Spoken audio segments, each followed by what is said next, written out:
Assalamualaikum warahmatullahi wabarakatuh. Selamat pagi anak-anak. Bertemu lagi bersama Ibu Nur Habibah dalam mata pelajaran agama Islam yang berjudul Takdir. Anak-anak, sebelum kita belajar, alangkah baiknya kita awali dengan mengucapkan Bismillah. Bismillahirrahmanirrahim. Baik anak-anak, ayo kita simak video pembelajarannya berikut ini.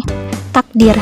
Anak-anak, hubungan kodo dan kodar adalah hubungan yang tidak dapat dipisahkan dalam kehidupan sehari-hari. Hubungan kodo dan kodar itulah yang disebut dengan takdir.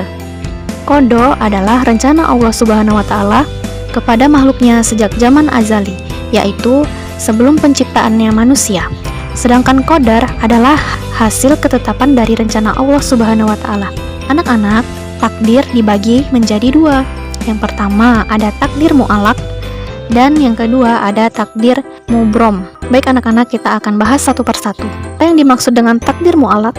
Takdir mu'alaq yaitu ketentuan Allah Subhanahu wa Ta'ala yang mungkin masih dapat dirubah oleh manusia melalui doa, usaha, dan ikhtiar. Contohnya yaitu bodoh bisa menjadi pintar. Nah, dengan cara apa? Dengan cara rajin belajar.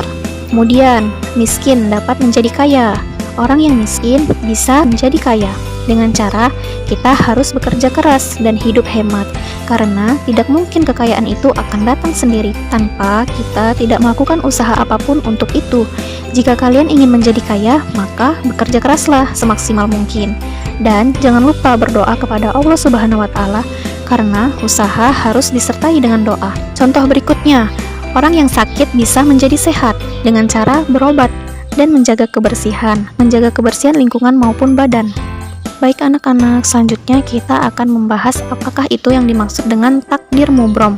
Nah, takdir mubrom yaitu ketentuan Allah Subhanahu wa Ta'ala yang pasti berlaku pada diri manusia dan tidak dapat dirubah. Contohnya apa anak-anak? Ya, contohnya yang pertama itu hari kiamat.